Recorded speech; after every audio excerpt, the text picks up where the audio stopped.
The sound is unlike any other. It is a visceral, gut-punching, heart-stopping klaxon that tears through the calm. For Captain Eva Raven Morales, USAF, that sound is a siren's call to duty. The title is a sterile, clinical description of a moment that is anything but. It is a symphony of chaos and precision.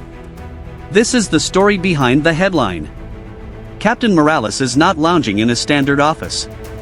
She is stationed at a hardened alert facility, a short sprint from the flight line where her F-16C Fighting Falcon sits, perpetually poised for war. This is a 24 to 72-hour stint of alert duty. The alert facility is a peculiar blend of mundane and hyper-preparedness. There might be a common area with worn couches, a large-screen TV, a kitchenette stocked with coffee. In another room, rows of lockers hold her flight gear.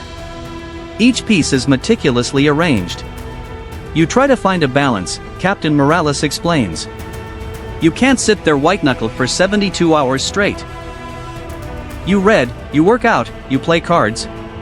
But a part of your brain is always listening. The moment that phone rings or that horn blares, the switch flips. Instantly. The event that triggers the scramble is a phone call. An Air Force sergeant on duty answers, listens, and simply says, "Scramble, scramble, scramble."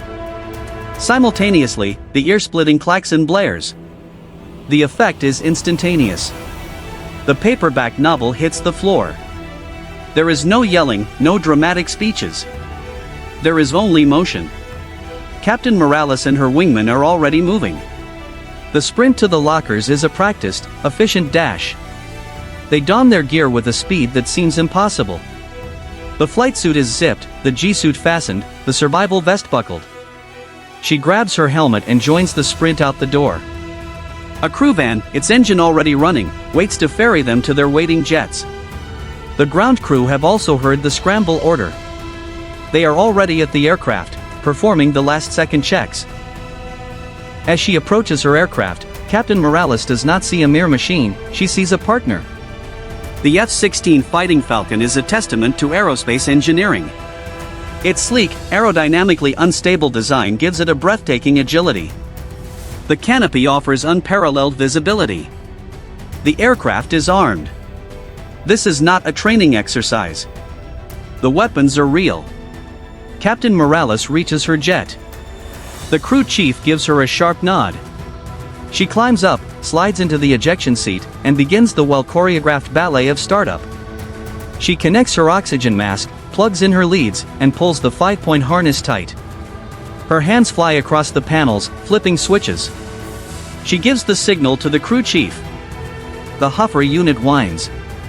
She moves the throttle. A low rumble begins, building into a powerful, vibrating roar. She scans the gauges. All in the green. She checks her flight controls. The heads-up display flickers to life.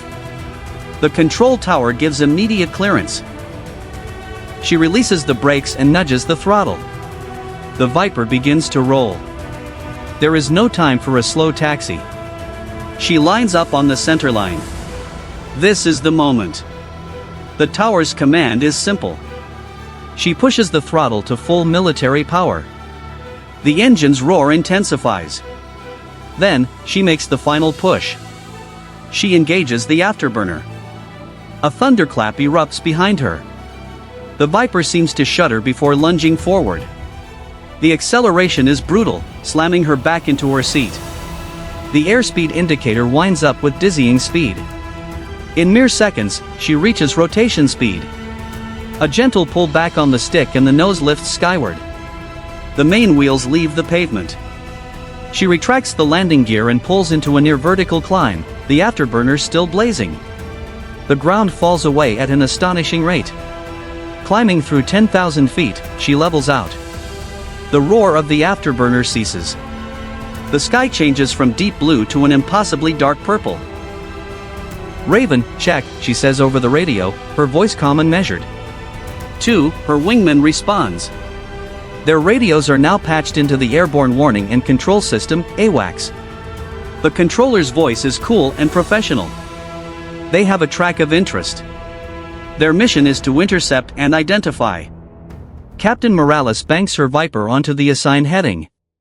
The intercept is a complex mathematical problem solved at supersonic speeds. Minutes pass. The only sound is the steady hum of the engine and her own breathing. "Raven, tally-ho," she calls out. Visual contact. A speck on the horizon. She pushes the throttle forward, closing the distance rapidly. As she gets closer, the speck resolves into a shape. It's a business jet. No visible weapons. No hostile markings. But it is off course and silent. She moves into a standard intercept pattern, pulling alongside the aircraft. She can see the pilots inside. One of them looks over, his eyes wide with surprise and then fear. He shakes his head, miming that his radios are dead. This changes the calculus. This is now likely a rescue mission. She rocks her wings, the universal signal for "follow me." The business jet pilot nods vigorously. After guiding the Gulfstream to within sight of the runway, Captain Morales and her wingman peeled away. Their job was done. The emergency had been resolved without a shot fired. The flight back to base is quieter, the adrenaline receding. The landing is smooth. As she taxis off the runway, she sees the crew chief waiting for her. She shuts down the engine, and the sudden silence is deafening. Popping the canopy, she unstraps and climbs down. The post-flight debrief is detailed and thorough. Later, alone in her room, the events of the day replay in her mind. She thinks about the businessmen in that Gulfstream, unaware of the intricate machine that snapped into action to save them. She thinks of the thousands of people on the ground who will never know how close they came to a potential disaster, a disaster that was averted before they even finished their morning coffee.